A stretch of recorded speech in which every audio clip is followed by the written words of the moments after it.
হে আল্লাহ, আমি আপনার চেহারার নূরের কাছে আশ্রয় চাই, যা সব অন্ধকারকে উজ্জ্বল করে দিয়েছে, যা দুনিয়া এবং আখিরাতের সব বিষয়ের সংশোধক। আল্লাহ, আপনার রাগ এবং অসন্তুষ্টি থেকে আমি রেহাই চাই।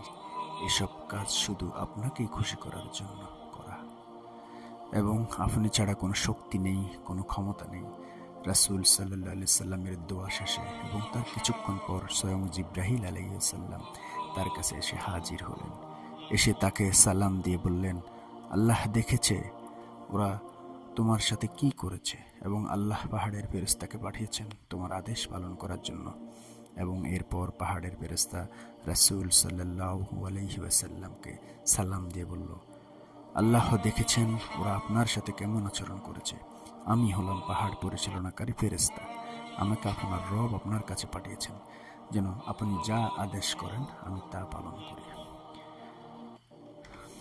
এবং রাসূল সাল্লাল্লাহু আলাইহি সাল্লামের সাথে তায়েফের লোকদের আচরণ দেখে স্বয়ং ফেরেশতারাও এতটা ক্ষুব্ধ ছিল যে পাহাড়ের ফেরেশতা নিজে থেকে রাসূল সাল্লাল্লাহু আলাইহি সাল্লামকে বুদ্ধি দেওয়া শুরু করলেন এবং বললেন, আপনি চাইলে আমি ওদেরকে দুই পাহাড়ের মাঝখানে পিষে ধ্বংস করে দিতে পারি, ইয়া রাসূলুল্লাহ সাল্লাল্লাহু আলাইহি ওয়াসাল্লাম।